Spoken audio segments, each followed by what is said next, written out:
บัดนี้เป็นครั้งที่33ตรงกับวันที่2มิถุนายนพศ2569ข้าพเจ้านินัทพงษ์รุ่งเรืองรหัส017ขอเปล่งวาจาสาธยายพุทธมนต์และสาธยายธรรมถวายเป็นพุทธบูชาธรรมบูชาสังฆบูชาและเป็นอาจาริยบูชาแด่องค์หลวงปู่ทวดและหลวงปู่ศิลาขอเทพเทวดาเจ้าทั้งหลายโปรดจงมาอนุโมทนาในการสวดสาธยายของข้าพเจ้านี้ขออนุภาพคุณพระรัตนตรัยครูบาอาจารย์เทพเทวดาทั้งหลายโปรดทรงบันดาลให้จิตของข้าพเจ้าเป็นสมาธิมงคลในการสวดสาธยายมนต์ต่อไป อะระหังสัมมาสัมพุทโธภควาพุทธังภควันตังอภิวาเทมิสวากขาโตภควตาธัมโมธัมมังนัมมัสสามิปฏิปันโนภควโตสาวกสังโฆสังฆังนามามิโอโสชุมนุมเทวดาสัมมันตาจักกาวาเรสวตราคชันตุเทวตาสัทธมังมุนิราชสสนันตุสักขมุขทังสักเคกาเมจารุเปทิพิสิทธารตเตจตริเทวิมาเนติเวรเทสักขเมตารุวนาคหาเนเทหะอุทุมิเคเต อุมาจายิตุเทวาชาลาธารวิสเมยักขกันตพันอาคาติคันตาสันติเกยามุนิวารวะตานังสัทโวเมสนันโตธรรมสวนากาโลอายัมปทันตาธรรมสวนากาโลอายัมปทันตาธรรมสวนากาโลอายัมปทันตาบทสวดนามการสิทธิคาถานะโมตัสสะภะคะวะโตอะระหะโตสัมมาสัมพุทธัสสะนะโมตัสสะภะคะวะโตอะระหะโตสัมมาสัมพุทธัสสะนะโมตัสสะภะคะวะโตอะระหะโตสัมมาสัมพุทธัสสะ บทสวดสัจจกิริยาคาถานาทิเมสรนังอัญญังพุทโธเมสรนังวรังเอเตนะสัจจาวชินะสุทิเมหุตุสัพพะนาทิเมสรนังอัญญังธัมโมเมสรนังวรังเอเตนะสัจจาวชินะสุทิเมหุตุสัพพะนาทิเมสรนังอัญญังสังโฆเมสรนังวรังเอเตนะสัจจาวชินะสุทิเมหุตุสัพพะ บทสวดมหาสมัยสูตรเอวัมเมสุตังเอกังสัมปยังภควาสักเคสุวิหารติกับเปตวัตุสมิงมหาวเนมหาตาภิกุสังเกนะสัพพิมัจจามะเตหิภิกุสัพเพหิสัพเพหิวะอรหันเตหิทัสสะหิสาโลกาสัตุนิเทวตาเยวินาสันติกริตังติภควันตังทัสสะมยาภิกุสังฆะอัตถโคตตุนังสัทธาวาสักกายิกานังเทวานังเอตัสโหเทยังโกภควาสักเคสุวิหารติกับเปตวัตุสมิงมหาวเนมหาตาภิกุสังเกนะสัพพิมัจจามะเตหิ ภิกขุสัพเพหิสัพเพหิวะอรหันเตหิทัสสะหิจาโลกาสัตถุหิเทวตาเยปุยนาสันติตังติภควตังทัสสะยะภิกขุสังฆะยานุนามะยังปิเยนะภควาเตนะปัสสังกัมมะยามะปัสสังกัมมิตวาภควโตสันติเตปะเจภาทาภาสายมติอัตถโคตาเทวตาสายตาปีนามะพละวาปุริโสสัมมันทินังวาปะหังภาษาระยะภาษาตังวาปะหังสมิชยะเอวะเมวะสุทธาวาเสสุเทเวสุวัตตารังหิโตภควโตปุระโตวาตุระหังสุ อัตโกตาเทวตาภควันตังอภิวาตวายกัมมันตังอภังสุเอกัมมันตังตาโกเอกาเทวตาภควโตสันเกมังคังอภัสสิมหาสมโยปวานสมิงเทวกายาสมังคตาคัตมะอิมังธรรมะสมยังปฏิกายเวะปราชิตาสังฆติอัตโกวปราเทวตาภควโตสันเกมังคังอภัสสิเชตวะสันติเกอิมังคทังอภัสสิตัตตาภิกขโวสมาทังสุติตังอัตโนอุชุกรรมกังสุสาอิวะเอตานิฆาหิตวะอินทิยานินาคติปันติตาติ อาตถกวปราเทวตาภควโตสันติมังคังอัปปสิเชตวะกีรังเชตวะบริทังนิทักีรังโอหัตมะเมชาเตจารันติสุภาวิมลาสัพพะตาสุขตาสุสุนาคติอาตถกวปราเทวตาภควโตสันติมังคังอัปปสิเยติปุรังสรนังนาตาเสนเตจัมิเตยะปายภูมิปหายามนุสามินันทิวะกายังวัตถุสันติติอาตถกภควาภิกขุมันเตเสเยตุยินะภิกขเวทัสสะโลกาสตุสุเทวตาสมิติตาหุติตถาคตังสัมยาติธรรมะ ये पिते पितुरे समति तमथनं अरहतो सम्मा सम्बुद्धाते सति भगवन्तानां तपरमं येवतेवता सन्निधिता सोमसाय तपिभिः तरहि ये पिते पितुरे पुरुषस्य अनकतमथनं अरहतो सम्मा सम्बुद्धाते सति भगवन्तानां तपरमं येवतेवता सन्निधिता पुरुषस्य साय तपिभिः तरहि आचिति सम्यक् देवा कैर्नमणि पितायि सम्यक् देवा कैर्नमणि यस्य सम्यक् देवा कैर्नमणि ตังสุนันทาสัพพะมนาสิโกภะคะวิสามิติเทวมติโกเตวิโกภะคะวะโตปะตะภะโสมะคะวายตะคะวะตะสิโลกามนุกัสสามิยะถะภุมาตถาสิตายสิตาหิภะพลังปัญญิตตาสมัญญิตาปุถุสิหาวะสัลลินาโลมหังสาวิสัมพุโนวะตะนะเมสัพพิทาวิปัสสนามะนามิตาภิโยปะสเตยะทวามะเนกัปปิตะวันเวตะตวามะนิสัทธาสาวะเกสัพพะเนระเตเทวกายาวิจตาเทวิชนาถาภิกขโวเตจัตตะปัมมะคุสุตวะสัสสะนันเตสัมปะตุระหุยนามนุสานังสนัง Apekena tamada kung sa sanga ta sa taling sa tangit kaya sa sana ang sa na mga sum. Apekena tamada kung sa pang ta kung ta sa pang hiya wa tawana sa kuma katawa madi sa ta sa wa kaya sa snera ta hiwa kaya bita ta hiya siya na kami ko. Iwa hang kita yi sa mikirahi ano ko paso. สัตตสหัสสาวะขาภูมากัปิลวัฏวายทิมโตชลิมตวันนวโตยิสสินมธรรมนาภิกขุนังสมิงวนังชาสหัสสาเหภวตายขานาโตนิโนทิมโตชลิมตวันนวโตยิสสินมธรรมนาภิกขุนังสมิงวนังสัตตคิราติสหัสสายขานาโตนิโนทิมโตชลิมตวันนวโตยิสสินมธรรมนาภิกขุนังสมิงวนังมิเจเตสรัสสหัสสายขานาโตนิโนทิมโตชลิมตวันนวโตยิสสินมธรรมนาภิกขุนังสมิงวนังเวสามิตามัจจสตายขานาโตนิโนทิมโตชลิมตวันนวโตยิสสินมธรรมนาภิกขุนังสมิงวนังภูมิโรราชาขันโกเวปุรสันเวสนังพิโรนังสตัสสหัสสังยาขานังเบยุรปัสติภูมิโรราชาขันโกโสปคาธมิมนังวิมัญจัติสังราชาทิตรัตโตปสัพติคันธานาธิปติมหาราชายสัสสิสาวุตติลาสาภาวนธรรมนามหาภาลาอิทิมโตชุติมโตวันนวโตยสัสสิโนมธรรมนาภิกขุนังสมิมนังอาคินาจัติสังราชารุนหอตปาสสติภูมิธานาธิปติมหาราชายสัสสิโสอุตปิตาสาภาวนธรรมนามหาภาลาอิทิมโตชุติมโตวันนวโตยสัสสิโนมธรรมนาภิกขุนังสมิมนังปัจฉิมจัติสังราชารุปโขสสตินาคานาธิปติมหาราชายสัสสิสาอุตปิตาสาภาวนธรรมนามหาภาลาอิทิมโตชุติมโตวันนวโตยสัสสิโนมธรรมนาภิกขุนังสมิมนังอุตารัญจติสังราชากุเวโรตปาสสตินาคานาธิปติมหาราชายสัสสิสาอุตปิตาสาภาวนธรรมนามหาภาลาอิทิมโตชุติมโตวันนวโตยสัสสิโนโมธรรมนาภิกขุนังสมิมนังบุริมาทิสังทัตตาระโถทัคคินาบุญหโกปัจฉิมินารูปโขกุเวโรตัมทิสังสตาโรเตมหาราชาสมันตาจตุโรทิสาทัตตรามนาอัตโสวเนกัมโยเตเตสัมมัญญาวิโรทัสสะอาภูจานิกาสถามายาโกเนทุเอเรทุกิจาวิภูโตสหะตัทโนกัมมะเสโทสาคิโนคันทุกิคันทุสะอนาโทปะมัญญาจาเทวสุโตธรรมตริ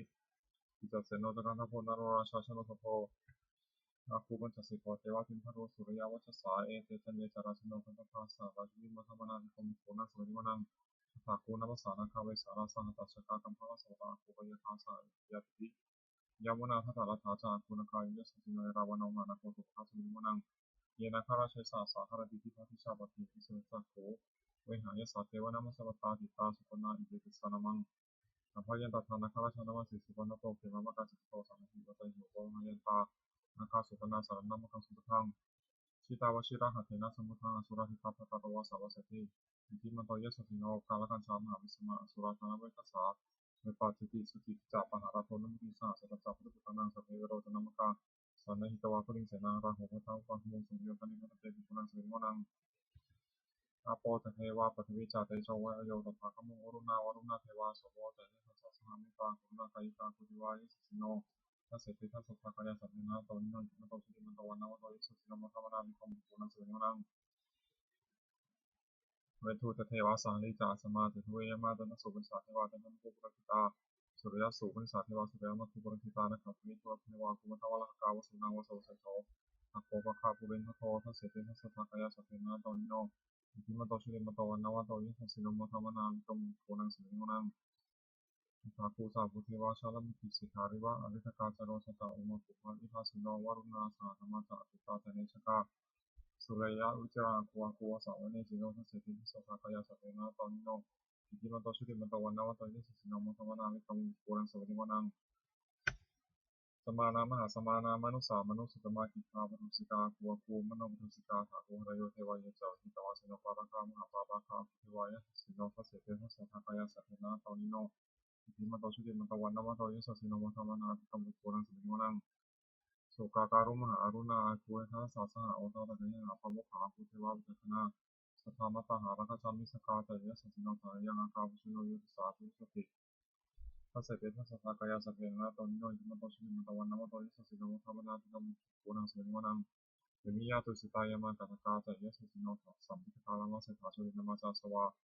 นิมานาริโตนิมารานาราติโนอาคูวะถาคูปรานิมิตาทัสเสติทัสสะภะกายาสัพเพนะโตนิโนอิทิมันโตชิติมันโตวันนาวโตยิสสิโนมัทธามนามิคมปุนังสมิโมนังสัทเทเตเทวริกายาสัพเพนะโตนิโนนามันวายินะคันโชเยสิเยสัตติสาสหะอาวุธาสุติมิคีลังโอคันนินามาสวานุขุมภาตรังนังคัมจันทวะจิตตังสุภามาปรามโตจักปุตาอิทิมโตสาสนังกุมารโรติโสตโสปทัสมิมังสัสสะพระมาโรกานังมาพระมาพิติปปโนชุติมันโตปิสมากโยยิสัสสะทิเสถาอิสราคูปสิตาวะสวัติโนเตสัจจวัชตาคังอริโตปริวาริโตเต ตสัพเพวิกเตเสติเทเวสัพพมะเทวรัสนาภิกมิปัสสะกนะสัมมะเทนิสักกนะสัพพะรัตนะมะทิโตสมันตาปริวาริถามะโมมุติตาโกจินังอิติตถามาเสโนกันหาเสนกเปเสยิปานินาตระมหตัสสะรังกตะวันนะเทระวังยะถาปวิสุโกเมโกธนะยันโตสุชิโกยะถาโสปุจิตาวติสัพพะโตเสวะเสตันตสัพพังวิยะโอวะคิตวันจุตมาตาโตมันทิสัทธาสาวเกสัพเพเนวะเทวรัสนาภิกเตเตชังภาปิโตเตจาตปัมคุรุงสุตวาวุสัสสะนังวิตารักิหิปะกะมุนิสังละมุติเชยุงสัพเพวิชิตาสังฆามาพิยติตายิสติอมรติสาธุเดหิสาวกาเตชะนิสุปติมุสโสบูชาหลวงปู่ทวดนะโมโพธิสัตว์โตอัคคันติมยะอิติภควานะโมโพธิสัตว์โตอัคคันติมยะอิติภควานะโมโพธิสัตว์โตอัคคันติมยะอิติภควานวโกวาทฉบับประชาชนสมเด็จพระมหาสมณเจ้าพรหมพยาวชิรยานวโรรสธรรมวิภาคทุกข์คือหมวดสองทำมีอุปการามาสองอย่างหนึ่งสติความรู้กล้าสองสัมปชัญญะความรู้ตัวทำเป็นโลกบาลคือคุ้มครองโลกสองอย่าง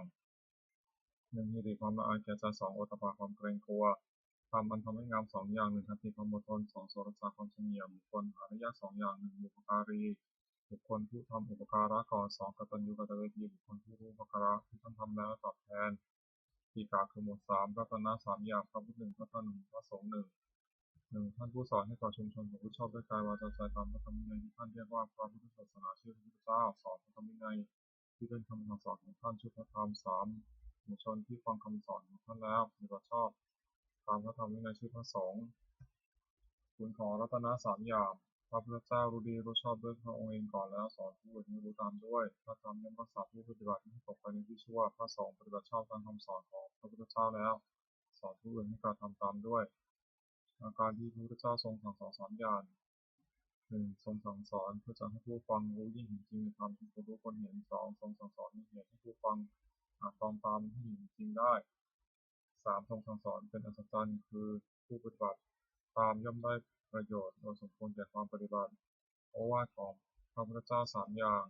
หนึ่งเว้นจากกายทุจริตหนึ่งเว้นจากทุจริตคือประพฤติชั่วด้วยกายวาจาใจสองประกอบสุจริตคือประพฤติชอบด้วยกายวาจาใจสามทำใจของตนให้หมดจดจากเครื่องเศร้าหมองใจมีโรคโกรธเป็นต้นทุจริตสามอย่างหนึ่งประพฤติชั่วด้วยกายเรียกกายทุจริตสองประพฤติชั่วด้วยวาจาเรียกวจีทุจริตสามประพฤติชั่วด้วยใจเรียกมโนทุจริตกายทุจริตสามอย่างฆ่าสัตว์หนึ่งละช่อหนึ่งประพฤติผิดในกามหนึ่งวจีทุจริตสี่อย่างพูดเท็จหนึ่งพูดส่อเสียดหนึ่งพูดคำหยาบหนึ่งพูดเพ้อเจ้อหนึ่งมโนทุจริตสามอย่างโลภอยากได้ของเขาหนึ่งปฏิบัติปองร้ายเขาหนึ่งผิดจากครองคำหนึ่งทุจริตสามอย่างนี้เป็นกิจที่ควรทำควรจะละเสียสุจริตสามอย่างหนึ่งประพฤติชอบด้วยกายด้วยกายสุจริตสองประพฤติชอบด้วยวาจาเรียกวจีสุจริตสามประพฤติชอบด้วยใจเรียกมโนสุจริตกายสุจริตสามอย่างเว้นจากฆ่าสัตว์หนึ่งเว้นจากละช่อหนึ่งเว้นจากประพฤติผิดในกามหนึ่งวจีสุจริตสี่อย่างเว้นจากพูดเท็จหนึ่งเว้นจากพูดส่อเสียดหนึ่งเว้นจากพูดคำหยาบหนึ่งเว้นจากพูดเพ้อเจ้อหนึ่งมโนสุจริตสามอย่างไม่โลภอยากได้ของเขาหนึ่งไม่พยาบาทปองร้ายเขาหนึ่งเห็นผิดจากครองคำหนึ่งสุจริตสามอย่างนี้ไม่ผิดควรทำควรประพฤติอกุศลมูลสามอย่างรากเหง้าของอกุศลเนี่ยอกุศลมูลมีสามอย่างคืออารมณ์โลภะอยากได้หนึ่งโทสะคิดโกรธทุสาร้ายเขาหนึ่งโมหะหลงไม่รู้จริงหนึ่งเมื่ออกุศลมูลเหล่านี้โลภะโทสะโมหะก็ดีมีอยู่แล้วอกุศลอื่นที่มันเกิดขึ้นก็เกิดขึ้นที่เกิดแล้วก็จะเริ่มมากขึ้นนั้นก็ละเสียกุศลมูลสามอย่างรากเหง้าของกุศลเนี่ยกุศลมูลมีสามอย่างคืออโลภะไม่อยากได้หนึ่งอโทสะไม่คิดโกรธทุสาร้ายเขาหนึ่งอโมหะไม่หลงหนึ่งถ้ากุศลมูลเหล่านี้โลภะอโทสะโมหะก็ดีมีอยู่แล้วกุศลอื่นที่มันเกิดขึ้นก็เกิดขึ้นที่เกิดแล้วก็จะเริ่มมากขึ้นนั้นคนที่เกิดมีในสันดานสัพพุริสบัญญัติคือข้อที่สัตตบุรุษตั้งไว้สามอย่างหนึ่งพาสละสิ่งของตนเพื่อเป็นประโยชน์แก่ผู้อื่นสองประชาชนบวชเป็นอุบายเว้นจากการเบียดเบียนกันและกันสามมาตาบิดุปฐานปฏิบัติมารดาบิดาของตนให้เป็นสุขอปันนกปฏิปทาคือปฏิบัติไม่ผิดสามอย่างหนึ่งมีพิยสังวรสัมปวิสีของคือตาหูจมูกลิ้นกายใจไม่ให้ยินดียินร้ายในเวลาเห็นรูปฟังเสียงดนตรีลิ้มรสถูกต้องพุทธภาพพุทธมรมด้วยใจ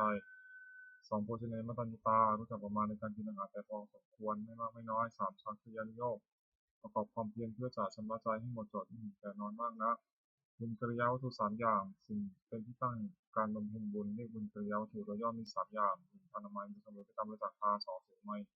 บุญสำเร็จการรักษาศีลสามภาวนาไมบุญสำเร็จการเจริญภาวนาสามัญลักษณะสามอย่างลักษณะที่เสมอกันแก่สังขารทั้งปวงในสามัญลักษณะไตรลักษณ์ก็เรียกแจกเป็นสามอย่างหนึ่งอนิจจตาความเป็นของไม่เที่ยงสองทุกขตาความเป็นทุกข์สามอนัตตาความเป็นของไม่ใช่ตน จตุกะคือหมวดสี่วุฒิคือธรรมมีเครื่องเจริญสี่อย่างหนึ่งสัพพุริสังเสวะพบท่านผู้ประพฤติชอบด้วยการวาจาใจที่เรียกว่าสัตบุรุษสองสัพพมสวนะฟังคำสั่งสอนของท่านโดยเคารพสามโยนิโสมนสิการติดตองให้รู้จักสิ่งดีหรือชั่วโดยอุบายที่ชอบสี่ธรรมานุธรรมปฏิปติประพฤติธรรมสมควรแก่ธรรมซึ่งได้ตองเห็นแล้วจากสี่หนึ่งปฏิรูปะเทศาวสาอยู่ในประเทศอันสมควรสองสัพปริโสปัสสยาพบสัตบุรุษสามอัตตสมมาปฏิทิตั้งตนไว้ชอบสี่บุพเพกตปัญญาตาความเป็นผู้ได้ทำความดีไม่ได้ปางก่อนทำสี่อย่างนี้หยุดรอรถนำสู่ความเจริญอคติสี่หนึ่งลำเอียงเพราะรักใคร่การเรียกฉันอคติสองลำเอียงเพราะไม่ชอบการเรียกโทสะคติสามลำเอียงเพราะเขาเรียกโมหะคติสี่ลำเอียงเพราะโทเรียกพยาคติอคติสี่ประการนี้ไม่ควรประพฤติอันตรายของภิกษุสามเณรผู้บุญในสี่อย่างหนึ่งอดทนต่อคำสอนไม่ได้คือเบื่อกับคำสั่งสอนที่เหยียดทำตามสองเป็นคนเห็นแก่ปากแก่ท้องทนความอดอยากไม่ได้สามเพลิดเพลินในกรรมคุณทะยานอยากให้สิ่งที่ยิ่งไปสี่รักผู้หญิงภิกษุสามเณรผู้หวังความเจริญแก่ตนควรระวังอย่าให้อันตรายสี่อย่างนี้มีได้ประธานคือความเพียรสี่อย่างหนึ่งสังวรประทานเพียรระวังไม่ให้บาปเกิดขึ้นในสันดานสองประหารประทานเพียรละบาปที่เกิดขึ้นแล้วสามภาวนาประทานเพียรให้กุศลเกิดขึ้นในสันดานสี่อนุรักษณาประทานเพียรรักษากุศลเกิดขึ้นแล้วไม่เสื่อมความเพียรสี่อย่างนี้เป็นความเพียรชอบควรประกอบที่มีในตนอธิษฐานธรรมคือธรรมที่ควรตั้งไว้ในใจสี่อย่างหนึ่งปัญญารอบรู้สิ่งที่ควรรู้สองสัจจะความจริงใจคือประพฤติสิ่งใดก็ให้ได้จริงสามจาระสละสิ่งที่เป็นข้าศึกแก่ความจริงใจสี่อุปสมะสงบใจจากสิ่งที่เป็นข้าศึกแก่ความสงบอิทธิบาทสี่คือคุณเครื่องให้สำเร็จความประสงค์สี่อย่างหนึ่งสุภาพพอใจรักใคร่ในสิ่งนั้นสองวิริยะเพียรประกอบสิ่งนั้นสามจิตตะเอาใจฝักใฝ่ในสิ่งนั้นไม่วางธุระสี่วิมังสามาถือตองพิจารณาเหตุผลในสิ่งนั้นคุณสี่อย่างนี้มีบริบูรณ์แล้วอาจจะนำบุคคลให้ถึงสิ่งที่ต้องประสงค์ซึ่งมีเหนือวิสัยควรทำความไม่ประมาทในที่สี่สถานหนึ่งในการละกายทุจริตประพฤติกายสุจริตสองในการละวจีทุจริตประพฤติวจีสุจริตสามในการละมโนทุจริตประพฤติมโนสุจริตสี่ในการละความเห็นผิดทำความเห็นให้ถูกอีกอย่างหนึ่งหนึ่งระวังใจไม่ให้กำหนัดในอารมณ์เป็นที่ตั้งแห่งความกำหนัดสองระวังใจไม่ให้ขัดเคืองในอารมณ์เป็นที่ตั้งแห่งความขัดเคืองสามระวังใจไม่ให้หลงในอารมณ์เป็นที่ตั้งแห่งความหลงสี่ระวังใจไม่ให้มัวเมาในอารมณ์เป็นที่ตั้งแห่งความมัวเมาปาริสุทธิศีลสี่หนึ่งปาฏิโมกขสังวรสำรวมในพระปาฏิโมกข์เป็นข้อที่พระเจ้าห้ามทำตามข้อที่พระองค์อนุญาตสองอินทรียสังวรสำรวมอินทรีย์หกคือฟังหูจมูกลิ้นกายใจไม่ให้ยินดียินร้ายในวาระแห่งรูปภาพเสียงดนตรีลิ้มรสถูกต้องบทภารู้ทำรวมด้วยใจสามอาชีวะปาริสุทธิเลี้ยงชีวิตโดยทางที่ชอบไม่หลอกลวงเขาเลี้ยงชีวิตสี่ปัจจัยปัจจัยขณะพิจารณาเสียก่อนจึงบริโภคปัจจัยสี่คือจีวรมิถบาทเสนาสนะและเภสัชไม่บริโภคด้วยตัณหาอาราคกรรมฐานสี่หนึ่งพุทธานุสติระลึกถึงคุณของพระพุทธเจ้าที่มีในพระองค์และทรงเพื่อกูลแก่ผู้อื่นสองเมตตาแผ่ในปฏิจิตที่จะให้สัตว์ทั้งปวงไปสุขทั่วหน้าสามอสุภาพิจารณาร่างกายตนและผู้อื่นให้เห็นเป็นไม่งามสี่มรณสติถึงความตายจะมีแต่ตนกรรมฐานสี่อย่างนี้ควรเจริญเป็นนิจพรหมวิหารสี่หนึ่งเมตตาความรักใคร่ปรารถนาจะให้ไปสุขสองกรุณาความสงสารที่ช่วยคนทุกข์สามมุทิตาความพอยินดีเมื่อผู้อื่นได้ดีสี่อุเบกขาความวางเฉยไม่ดีใจไม่เสียใจเมื่อผู้อื่นถึงความวิบัติสี่อย่างนี้เป็นคุณเครื่องอยู่ของท่านผู้ใหญ่สติปัฏฐานสี่หนึ่งกายานุปัสสนาสองเวทนานุปัสสนาสามจิตานุปัสสนาสี่ธรรมานุปัสสนาสติกำหนดพิจารณาการเป็นอารมณ์ว่าการนี้สักว่าการไม่ใช่สัตว์บุคคลตัวตนเราเขาเรียกกายานุปัสสนาสติกำหนดพิจารณาเวทนาคือสุขทุกข์และไม่ทุกข์ไม่สุขเป็นอารมณ์ว่าเวทนานี้ก็สักว่าเวทนาไม่ใช่สัตว์บุคคลตัวตนเราเขาเรียกเวทนานุปัสสนาสติกำหนดพิจารณาใจที่เศร้าหมองหรือผ่องแผ้วเป็นอารมณ์ว่าใจนี้สักว่าใจไม่ใช่สัตว์บุคคลตัวตนเราเขาเรียกจิตตานุปัสสนาสติกำหนดพิจารณาธรรมที่กุศลหรือกุศลที่บังเกิดกับใจเป็นอารมณ์ว่าธรรมนี้ก็สักว่าธรรมไม่ใช่สัตว์บุคคลตัวตนเราเขาเรียกธรรมานุปัสสนาธาตุกรรมฐานสี่ธาตุสี่คือธาตุดินเรียกปฐวีธาตุธาตุน้ำเรียกอาโปธาตุธาตุไฟเรียกเตโชธาตุธาตุลมเรียกวายุธาตุธาตุอันใดมีลักษณะแข็งแข็งธาตุนั้นเป็นปฐวีธาตุปฐวีธาตุนั้นที่เป็นภายในคือผมขนเล็บฟันหนังเนื้อเอ็นกระดูกเยื่อในกระดูกม้ามหัวใจตับผังผืดไตปอดไส้ใหญ่ไส้น้อยอาหารใหม่อาหารเก่าธาตุนั้นมีลักษณะเอิบอาบธาตุนั้นเป็นอาโปธาตุอาโปธาตุนั้นที่เป็นภายในคือดีเสลดหนองเลือดเหงื่อมันข้นน้ำตาเปลวมันน้ำลายน้ำมูกไขข้อมูดธาตุนั้นมีลักษณะร้อนธาตุนั้นเป็นเตโชธาตุเตโชธาตุที่เป็นภายในคือไฟที่ยังการให้อบอุ่นไฟที่ยังการให้สุดโทรมไฟที่ยังการให้กระวนกระวายไฟที่เผาอาหารไม่ย่อยธาตุอันใดมีลักษณะพัดไปพัดมาธาตุนั้นเป็นวายโยธาตุวายโยธาตุที่เป็นภายใน คือลมพัดขึ้นเบื้องบนลมพัดลงเบื้องต่ำลมในท้องลมในไส้ลมหายใจตามตัวลมหายใจความกำหนดพิจารณากายนี้ให้เห็นเป็นแต่เพียงธาตุสี่คือดินน้ำไฟลมประชุมกันอยู่ไม่ใช่เราไม่ใช่ของเราเรียกว่าธาตุกรรมฐานอริยสัจสี่หนึ่งทุกข์สองสมุทัยคือหนึ่งทุกข์เกิดสามนิโรธคือความดับทุกข์สี่มรรคคือข้อปฏิบัติที่ถึงความดับทุกข์ความไม่สบายกายไม่สบายใจได้ชื่อว่าทุกข์เพราะเป็นของคนยากปัญหาคือความทะเยออยากได้ชื่อว่าสมุทัยเพราะเป็นเหตุที่ทุกข์เกิดปัญหานั้นมีประเภทเป็นสามคือปัญหาความอยากในอารมณ์ที่น่ารักใคร่เรียกว่ากามตัณหาอย่างหนึ่งปัญหาความอยากเป็นโน่นเป็นนี่เรียกว่าวิภวตัณเรียกว่าภวตัณหาอย่างหนึ่งปัญหาความอยากไม่เป็นโน่นเป็นนี่เรียกว่าวิภวตัณหาอย่างหนึ่งความดับตัณหาได้สิ้นเชิงทุกข์ดับไปหมดได้ชื่อว่านิโรธเพราะเป็นความดับทุกข์ปัญญาเห็นชอบว่าสิ่งนี้ทุกข์สิ่งนี้เหตุให้ทุกข์เกิดสิ่งนี้ทางให้ถึงความดับทุกข์ได้ชื่อว่ามรรคเพราะเป็นข้อปฏิบัติให้ถึงความดับทุกข์มรรคนั้นมีองค์8ประการคือปัญญาเห็นชอบหนึ่งระเบียบชอบหนึ่งเจรจาชอบหนึ่งทำการงานชอบหนึ่งวิธีชอบหนึ่งทำความเพียรชอบหนึ่งตั้งสติชอบหนึ่งตั้งใจชอบหนึ่งปัญจกะคือหมวดห้าอนันตริยกรรมห้าหนึ่งมาตุฆาตฆ่ามารดาสองผิดฆาตฆ่าบิดาสามอรหันตฆาตฆ่าพระอรหันต์สี่โลหิตสุบาททำร้ายพระพุทธเจ้าฉุดถึงยังพระโลหิตที่เข้าขึ้นไปห้าสังฆเทศยังส่งให้แตกจากกันกรรมห้าอย่างนี้เป็นบาปอันหนักที่สุดห้ามสวรรค์ห้ามนิพพานตั้งอยู่ในฐานปราชิกของผู้ถือพระพุทธศาสนาห้ามไม่ให้ทำเป็นเด็ดขาดเป็นหาปัจเจเวกห้าหนึ่งคนพิจารณาทุกวันว่าเรามีความแก่เป็นธรรมดาไม่ลงพ้นความแก่ไปได้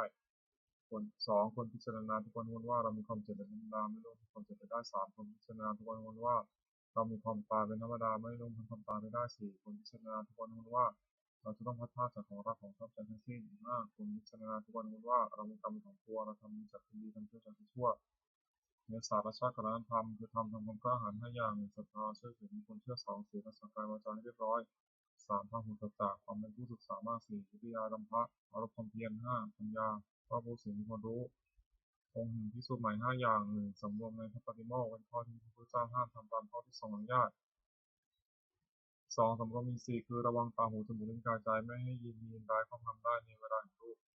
ด้วยในตาเป็นต้น3ความเป็นคนไม่เอิกกระเริกเฮฮา4อยู่ในเสนาสนะสงัด5มีความเห็นชอบภิกษุใหม่ควรตั้งอยู่ในธรรม5อย่างนี้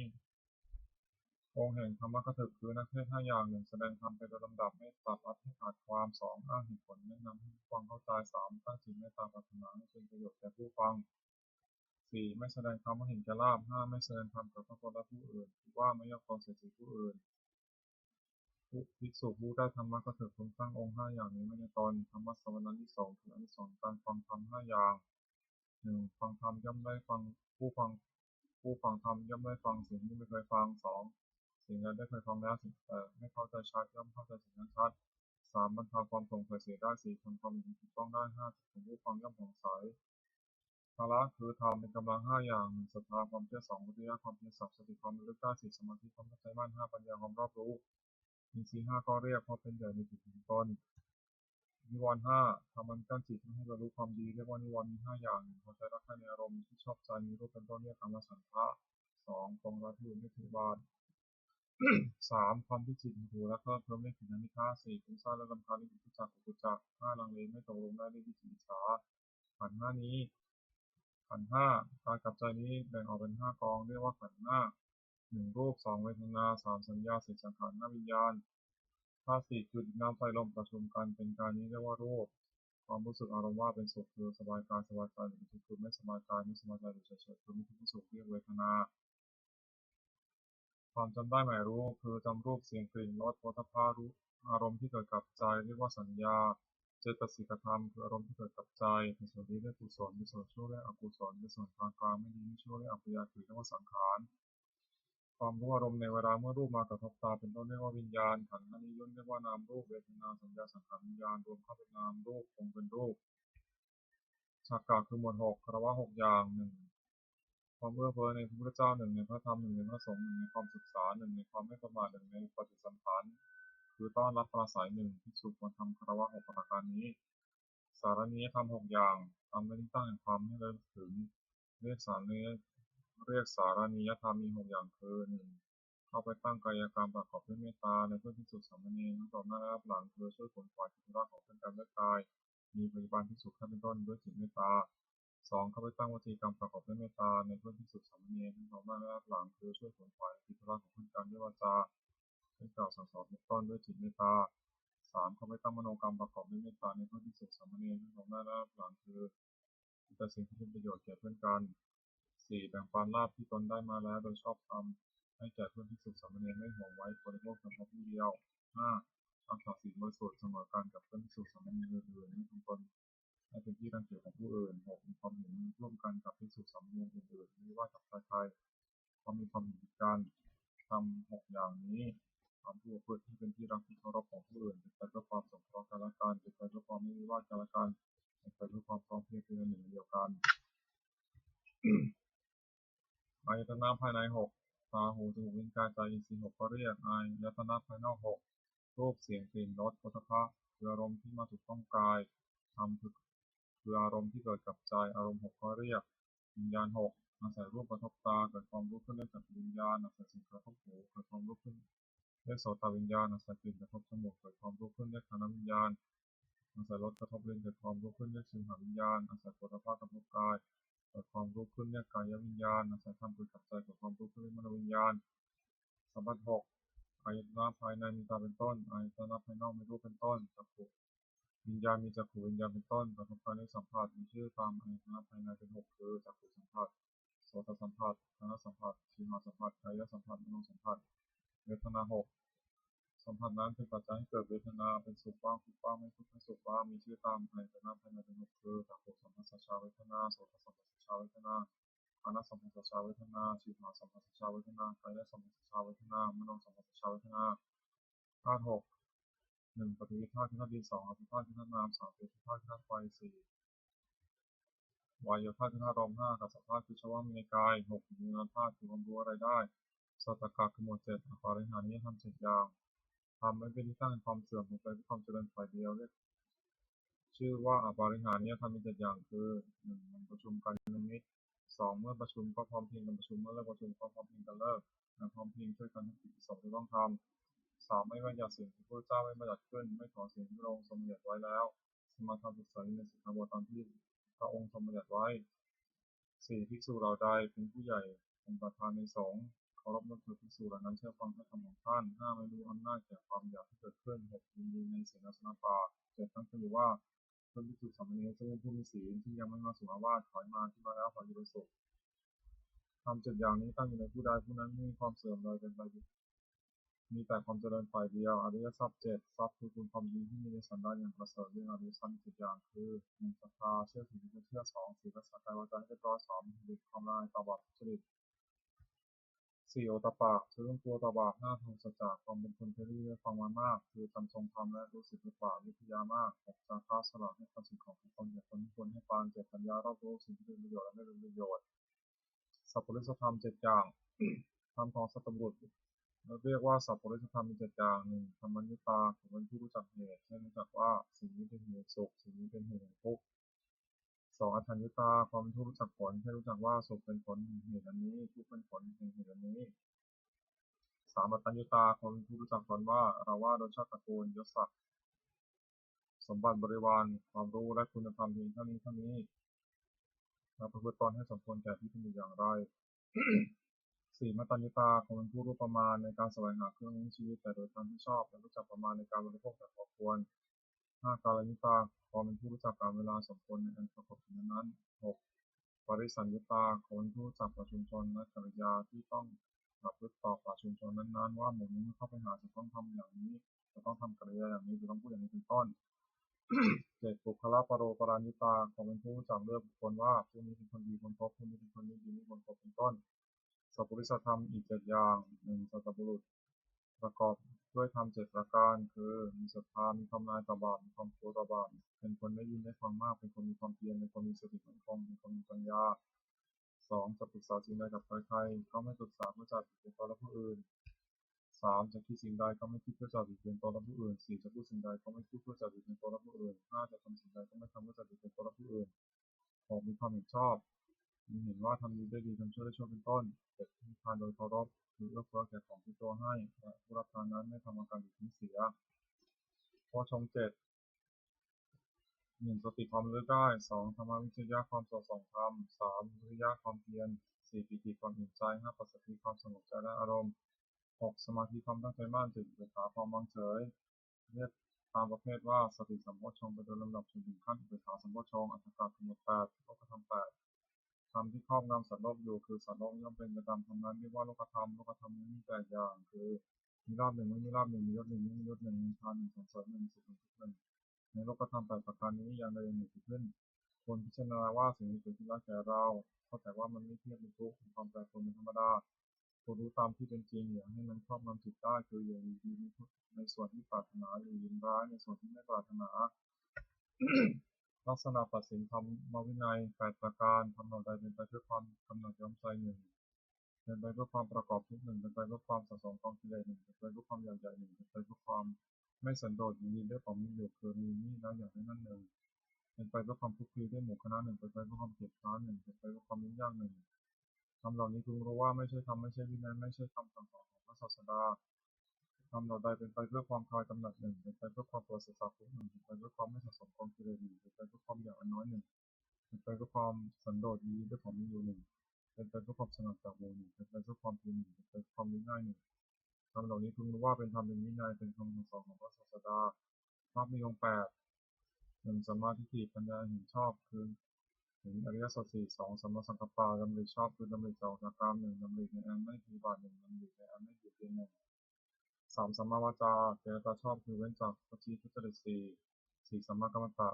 ทำการงานชอบคือเว้นจากกายทุจริต3 5. สัมมาชีวะเลี้ยงชีวิตชอบคือเว้นจากความเลี้ยงชีวิตโดยทางที่ผิด 6. สัมมาวายามะเพียรชอบคือเพียรในที่สิสถาน 7. สัมมาสติระลึกชอบคือระลึกในสติปัฏฐานทั้ง4 8. สัมมาสมาธิตั้งใจไว้ชอบคือเจริญฌานทั้ง4ในองค์มรรคทั้ง8นั้นเห็นชอบดำริชอบสงเคราะห์เข้าในปัญญาสิกขาวาจาชอบการงานชอบเลี้ยงชีพชอบสงเคราะห์เข้าในศีลสิกขาเพียรชอบระลึกชอบตั้งใจไว้ชอบสงเคราะห์เข้าในจิตสิกขานวากาขมวด9มาลาขมวดทิน9อย่างโกรธ1ลบหลู่คุณท่าน1วิสัยยา1ตานี1มายา1มรรควน1พูดปด1มีความปรารถนาละโมก1จิต1สกัดหมวด10กุศลกรรมบท10จะเป็นกายกรรมคือทำด้วยกาย3อย่าง1ปาณาติบาตทำชีวิตสัตว์ตกร่วมคือฆ่าสัตว์2อธินาทานเราสิ่งของที่เจ้าของไม่ได้ให้ด้วยอาการ1ขโมย3กาเมสุวิชาทานประพฤติผิดในกามแต่เป็นวิธีกรรมคือทำด้วยวาจา4อย่าง4มุสาวาทพูดเท็จ5ปิศนาวาจาพูดส่อเสียด6มนุสาวาจาพูดคำหยาบ7สัมภปราปาพูดเพ้อเจ้อจะเป็นมโนกรรมคือทำด้วยใจ3อย่าง8อภิชาโรคยาของขาว9พยาบาทของร้ายขาว10มิจฉาทิฏฐิคือจักของธรรมกรรม10อย่างนี้เป็นทางบาปไม่ควรดำเนินกุศลกรรมบท10จะเป็นกายกรรม3อย่าง1ปาณาติปาตาเวรมณีเป็นจากทำชีวิตสัตว์ตกล่วง2อธินาทานาเวรมณีเนื่องจากเราสิ่งของที่เจ้าของไม่ได้ให้ด้วยการขโมย3กาเมสุวชาจาราเวรมณีเนื่องจากผลผลิตในกามจะเป็นวิธีกรรมคือทำด้วยวาจา4อย่าง4มุสาวาทาเวรมณีเนื่องจากพูดเท็จ5ปิสุนายะวาจายะเวรมณีเนื่องจากพูดส่อเสียด6อรุสายะวาจายะเวรมณีเนื่องจากคำหยาบ7สัมภปราปาเวรมณีเนื่องจากพูดเพ้อเจ้อจะเป็นมโนกรรมคือทำด้วยใจ3อย่าง8อนัพิชฌาไม่ต้องเป็นเรื่องของเขา9อภยาบาทไม่พยาบาทของร้ายเขา10สัมมาทิฏฐิชอบตามกองธรรมกรรม10อย่างนี้เป็นธรรมบุญคุณดำเนินบุญกริยาวัตถุ10อย่าง1ทานามัยบุญสำเร็จด้วยการบริจาคทาน2ศีลนามัยบุญสำเร็จด้วยการรักษาศีล3ภาวนามัยบุญสำเร็จด้วยการเจริญภาวนา4ปัจจญานามัยบุญสำเร็จด้วยการประพฤติถ่อมตนแก่ผู้ใหญ่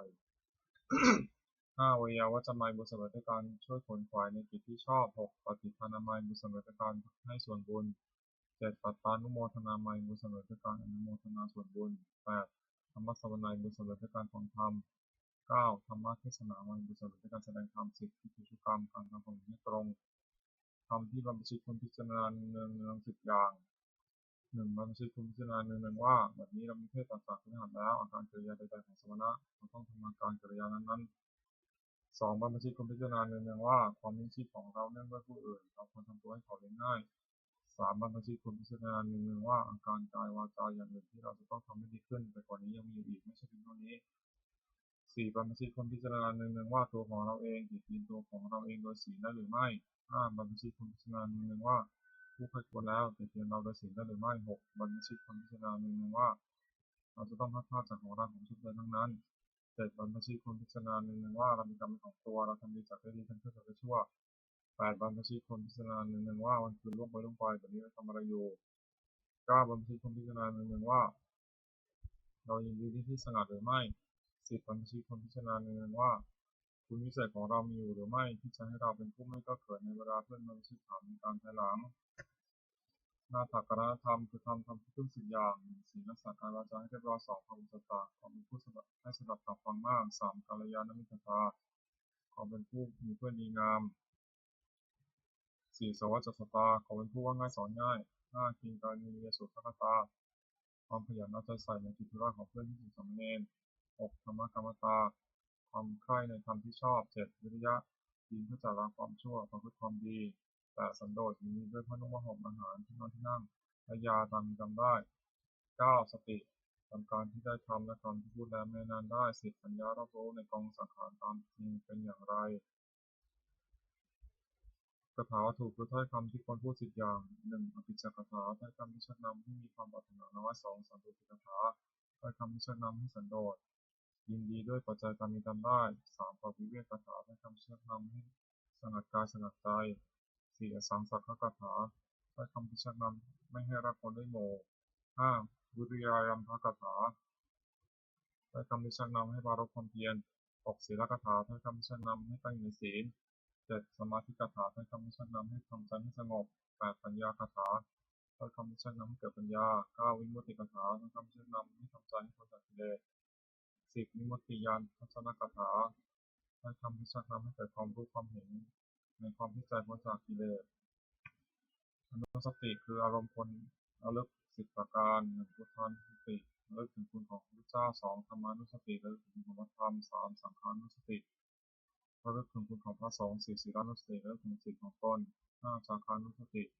ระลึกถึงทานที่ตนบริจาคและ6เทวตานุสติระลึกถึงคุณที่ทำบุคคลที่เป็นเทวดา7มรณสติระลึกถึงความตายที่จะมีถึงตนที่จะมาถึงตน8กายคตาสติระลึกทั่วไปในกายให้เห็นว่าไม่งามน่าเกลียดโสโครก9อานาปานสติตั้งสติกำหนดลมหายใจเข้าออก10อุปัสสมานุสติระลึกถึงคุณพระนิพพานซึ่งเป็นที่ระงับกิเลสและกองทุกข์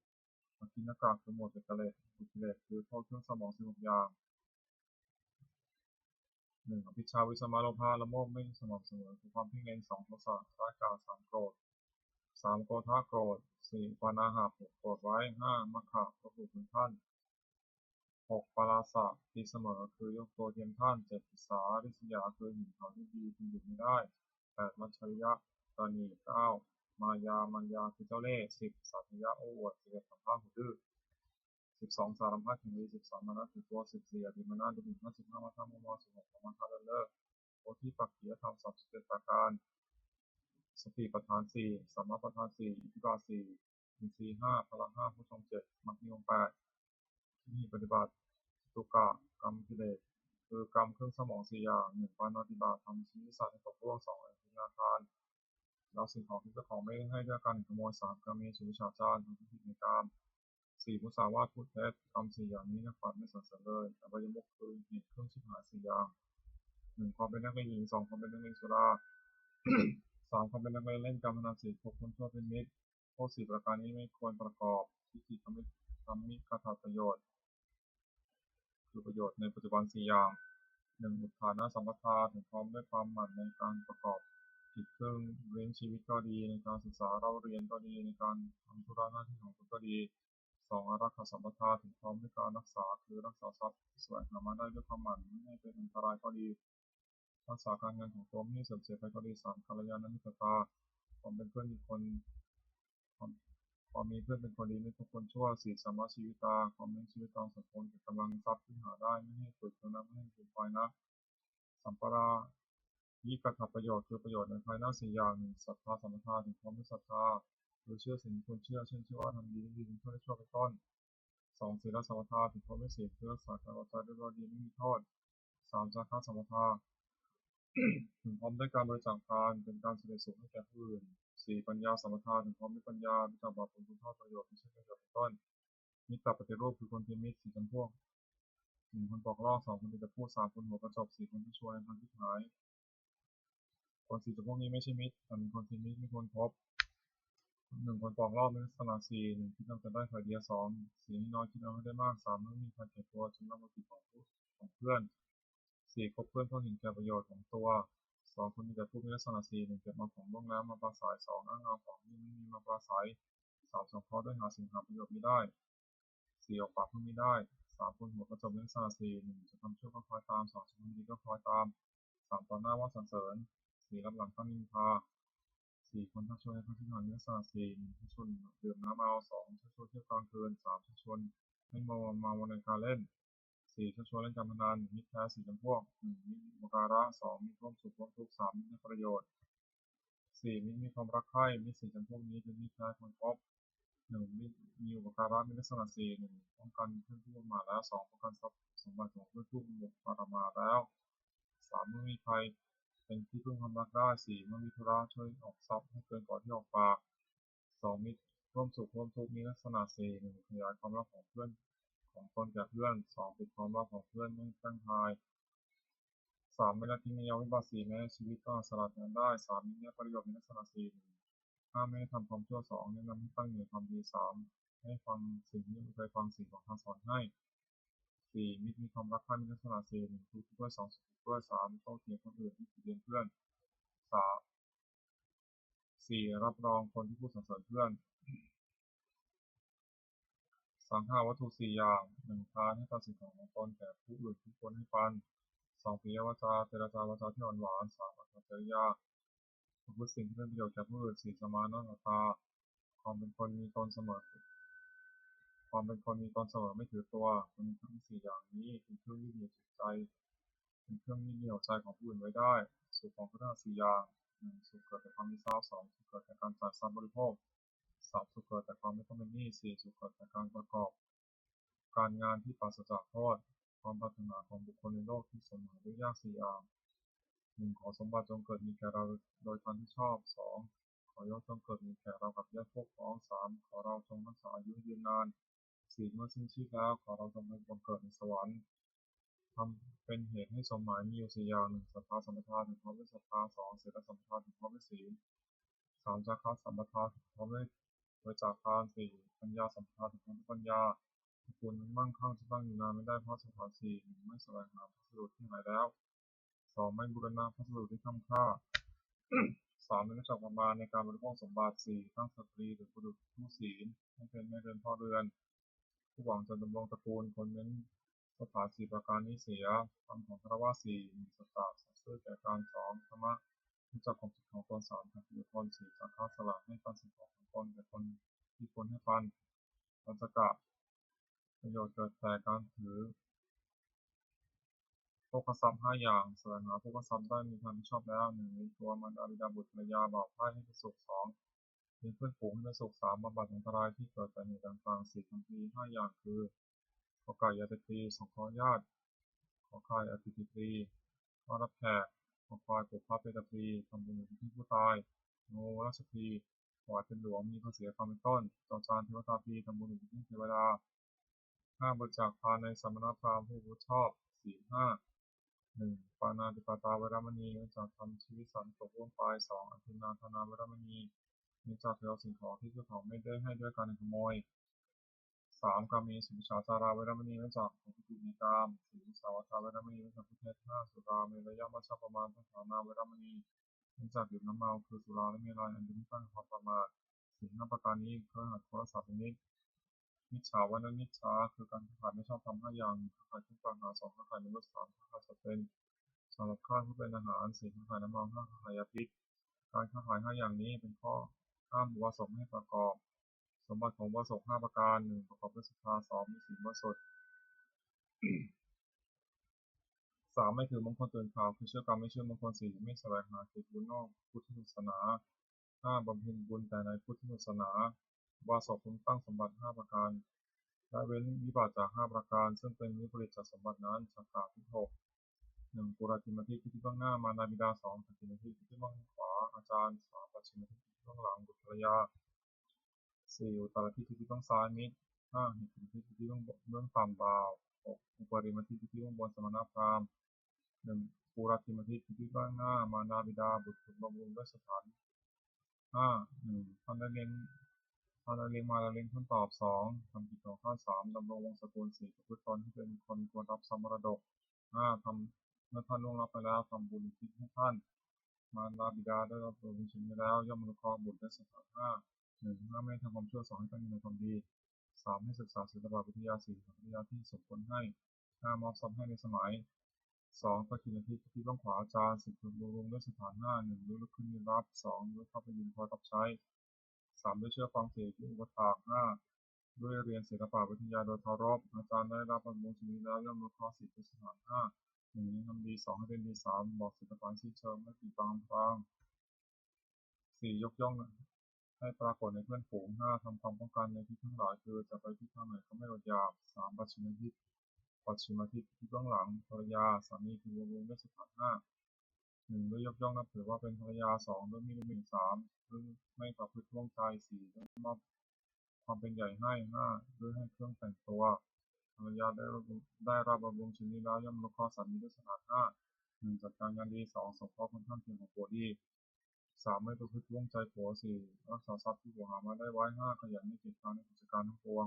4. อุตรทิศที่เบื้องซ้ายมิตรบุตรคุณบำรุงด้วยสถาน 5. 1. ไม่ให้ปาน 2. ไม่เจรจาที่ทำให้ร้าว 3. ไม่ผลประโยชน์ 4. ด้วยความเป็นผู้มีตนเสมอ 5. ด้วยไม่แกล้งกล่าวให้ข้าจากความเป็นจริงมิตรดาบำรุงชีวิตแล้วย่อมอนุเคราะห์กุลบุตรด้วยสถาน 5. 1. รักษามิตรผู้ประมาทแล้ว 2. รักษาทรัพย์ของมิตรผู้ประมาทแล้ว 3. เมื่อมีภัยเป็นที่พึ่งพำนักได้ 4. ไม่ละทิ้งในยามวิบัติ 5. นับถือตลอดถึงวันของมิตร 5. เหตุที่ต้องตามบ่าวงานถูกบำรุงด้วยสถาน 5. 1. ด้วยจัดการงานให้ทำตามสมควรกำลัง 2. ด้วยให้อาหารและรางวัล 3. ด้วยรักษาพยาบาลในเวลาเจ็บไข้ 4. ด้วยแจกของมีก็แจกประดับให้กิน 5. ด้วยปล่อยในสมัยบ่าวด้วยดำรงชีวิตแล้วย่อมรู้เคราะห์นายด้วยสถาน 5. 1. ลุกขึ้นทำการงานก่อนนาย 2. เลิกการงานหลังนาย 3. ทำอะไรของที่นายให้ 4. ทำการงานให้ดีขึ้น 5. นำบุญของนายไปสรรเสริญในที่นั้น 6. ปริมาทิที่ข้างบนสมณพราหมณ์กุลบุตรคุณบำรุงด้วยสถาน 5. 1. ด้วยกายกรรมคือทำอะไรประกอบด้วยเมตตา 2. ด้วยวจีกรรมคือพูดอะไรประกอบด้วยเมตตา 3. ด้วยมโนกรรมคิดอะไรประกอบด้วยเมตตา 4. ด้วยความเป็นผู้ไม่ผิดประตูคือไม่ได้ห้ามเข้าบ้านเรือน 5. ด้วยมีสถานสำนักพราหมณ์พึงบำรุงชนีแล้วสมณพราหมณ์ได้รับบำรุงชนีแล้วย่อมอนุเคราะห์กุลบุตรด้วยสถาน 6. 1. ห้ามไม่กระทำความชั่ว 2. ให้ตั้งอยู่ในความดี 3. อนุเคราะห์ด้วยน้ำใจงาม 4. ให้ได้ฟังสิ่งที่ไม่เคยฟัง 5. ทำสิ่งที่เคยฟังแล้วให้แจ่ม 6. บอกทางสวรรค์ให้อบายมุขคือเหตุเครื่องชิบหาย 6. 1. ดื่มน้ำเมา 2. เที่ยวกลางคืน 3. เที่ยวดูการเล่น 4. เล่นการพนัน 5. คุณช่วยเป็นมิตร 6. เก็บค้างทำการงาน 1. ดื่มน้ำเมามีโทษ 6. 1. เสียทรัพย์ 2. ก่อการทะเลาะวิวาท 3. เกิดโรค 4. ต้องติดเตียง 5. ไม่รู้จักอาย 6. ทอนกำลังปัญญา 2. เที่ยวกลางคืนมีโทษ 6. 1. ชื่อว่าไม่รักษาตัว 2. ชื่อว่าไม่รักษาลูกเมีย 3. ชื่อว่าไม่รักษาทรัพย์สมบัติ 4. เป็นที่ระแวงของคนทั้งหลาย 5. มักถูกใส่ความ 6. ได้รับความลำบากมาก 3. ที่ดูการเล่นมีโทษตามวัตถุที่ดู 6. 1. รำที่ไหนที่นั่น 2. ขับร้องที่ไหนที่นั่น 3. มีสีวิบากที่ไหนที่นั่น 4. เสียพาที่ไหนที่นั่น 5. เพลงที่ไหนที่นั่น 6. เพลงที่ไหนที่นั่น 4. เล่นการพนันมีโทษ 6. 1. เมื่อชนะย่อมก่อเวร 2. เมื่อแพ้ย่อมเสียทรัพย์ที่เสียไป 3. ทรัพย์ย่อมชิบหาย 4. ไม่มีใครเชื่อถือถ้อยคำ 5. เป็นที่หมิ่นประมาทของเพื่อน 6. ไม่มีใครประสงค์จะแต่งงานด้วย 5. คบคนชั่วเป็นมีโทษตามบุคคลที่คบ 6. 1. นำให้เป็นนักเลงการพนัน 2. นำให้เป็นนักเลงเจ้าชู้ 3. นำให้เป็นนักเลงเหล้า 4. นำให้เป็นคนลวงเขาด้วยของปลอม 5. นำให้เป็นคนลวงเขาซึ่งหน้า 6. นำให้เป็นคนหัวไม้ 6. เหตุค้าทำการงานมีโทษ 6. 1. มักให้ว่าหนานักเขาไม่ทำการงาน 2. มักให้ว่ารอนักเขาไม่ทำการงาน 3. มักให้ว่าเวลาเยอะแล้วไม่ทำการงาน 4. มักให้ว่ายังช้าอยู่แล้วไม่ทำการงาน 5. มักให้ว่าหิวนักเขาไม่ทำการงาน 6. มักให้ว่ากระหายนักเขาไม่ทำการงาน ผู้หวังความเจริญด้วยโภคทรัพย์พึงเว้นเหตุเครื่องชิบหาย 6 ประการนี้เสีย ปฏิฆนาคาถายาเทวตาสันติวิหาราวาสินีถูกเวทะเลโพธิทะเลแต่งแต่งหญิงตาธรรมะธรรมินะควรปลูกปุชิตาโสติโปรติทาวิหารมันทะเลเทราจมชานวกาสินโทสารามิกาธนปฏิวัสกาคามาเจริสารธรรมเจสราสปานุพุตาสุกิตาพุนติเตสราพุชายิจัตสัมภวาสังเวชชตาสุโภวัตกาเนียนิกังธรรมรังปสิเตสัพพิวิทุกัสสะกรณตุสังฆยังอตุจิรังสัพพะโมธรรมทราจักขลาสัพพะโตสวัคคะวะมัญญาใจหิตายะสะอันเนรกตุสมโมสัพพิธรรมชาริโนมุทิสัมปปุเรยมะธรรมีอริยปาเวทิเต สันนาโหตุสัพพิติคานิโนพุทธสิสานีธรรมะทรังพุทธสุโตกาเลเทโวโหสตุพุทธิภาวายะสัตตนาสมิทานิตุมิทานิมาตาตาตัตช่างนิจังนักติปุตตังวังธรรมินาราชนมชังนักติสัพพะเทวตาอุยโยชนะคาถาสุปปตาจิตถาเทวตาจิตวิยาสุขปตาจิตสุขังตุสัพพิติคานิโนเนตาวตาจามิสัมปตามุสัมปทานสัพพิเทวานุมตุสัพพะสัมปติสิทธิยานังสัพพะตุสัพพยะสีรังนักตุสัพพะภาวนาพิจตังตุขัสตุเทวราคตาสุมังคลคาถาโหตุสัพพะสุมังคลังนักตุสัพพเทวตาสมุทธารุภวะโสติมุตุญญาตรังโหตุสัพพะสุมังคลังนักตุสัพพเทวตาสมุทธารุภวะโสติมุตุญญาตรังโหตุสัพพังสุมังคลังนักตุสัพพเทวตาสมุทธารุภวะโสติมุตุญญาตรังสัพเพพุทธาพระปัตตาปัจเจกังเตมพลังอหันตานันตติชนะรักขมุตมิสัพพโสสัพเพพุทธาพระปัตตาปัจเจกังเตมพลังอหันตานันตติชนะรักขมุตมิรักขมัตธรรมิสัพพโสสัพเพพุทธาพระปัตตาปัจเจกังเตมพลังอหันตานันตติชนะรักขมุตมิสัพพโสสัพเพพุทธาพระปัตตาปัจเจกังเตมพลังอหันตานันตติชนะรักขมุตมิสัพพโสสัพเพพุทธาพระปัตตาปัจเจกังเตมพลังอหันตานันตติชนะรักขมุตมิสัพพโสสัพเพพุทธาพระปัตตาปัจเจกังเตมพลังอหันตานันตติชนะรักขมุตมิสัพพโสสัพเพพุทธาพระปัตตาปัจเจกังเตมพลังอหันตานันตติชนะรักขมุตมิสัพพโสสัพเพพุทธาพระปัตตาปัจเจกังเตมพลังอหันตานันตติชนะรักขมุตมิสัพพโสสัพเพพุทธาพระปัตตาปัจเจกังเตมพลังอหันตานันตติชนะรักขมุตมิสัพพโสหมดแผ่เมตตาให้ตนเองหังสุขิโตมิขอให้ข้าพเจ้ามีความสุขอาหารมิทุกขมิขอให้ข้าพเจ้าปราศจากความทุกข์อเวโรมิขอให้ข้าพเจ้าปราศจากเวรอภิยาวโทมิขอให้ข้าพเจ้าปราศจากอุปสรรคอันตรายทั้งปวงสุขีพระนางบริหารมิขอให้ข้าพเจ้าจงมีความสุขกายสุขใจรักษากายรักษาใจให้พ้นจากทุกข์ไว้ทั้งปวงเถิดบทสวดแผ่เมตตาให้สรรพสัตว์ทั้งหลายสรรพสัตว์ทั้งหลายที่ไม่ถูกกฎเกิดสุดท้ายด้วยกันทั้งสิ้นเวลาของตุจงประสบสุขเถิดอย่าได้มีเวรจากการละกันเลยอภิยาวโทตุจงประสบสุขเถิดอย่าได้มีเวรจากการละกันเลยอันนี้ทางของตุจงประสบสุขเถิดอย่าได้มีความทุกข์กายทุกข์ใจเลยสุขีพระนางบริหารตุจงมีความสุขกายสุขใจรักษาตนให้ผู้ชายทั้งสิ้นเถิดบทแผ่เมตตาอุทิศสัพเพสัตตาสัตตาตุอวราสุขชิโนขอสัตว์ทั้งหลายอย่าได้มีเวรจากการละกันเลยจงเป็นผู้ดำรงชีพอยู่สุขผู้มาเถิดกตังบุญยังพลังมันหาสัพพิทักขีมาตุเต ขอสัตว์ทั้งหลายจงได้เสวยผลบุญที่พระเจ้าได้บำเพ็ญด้วยกายวาจาใจแล้วนั้นเพลิน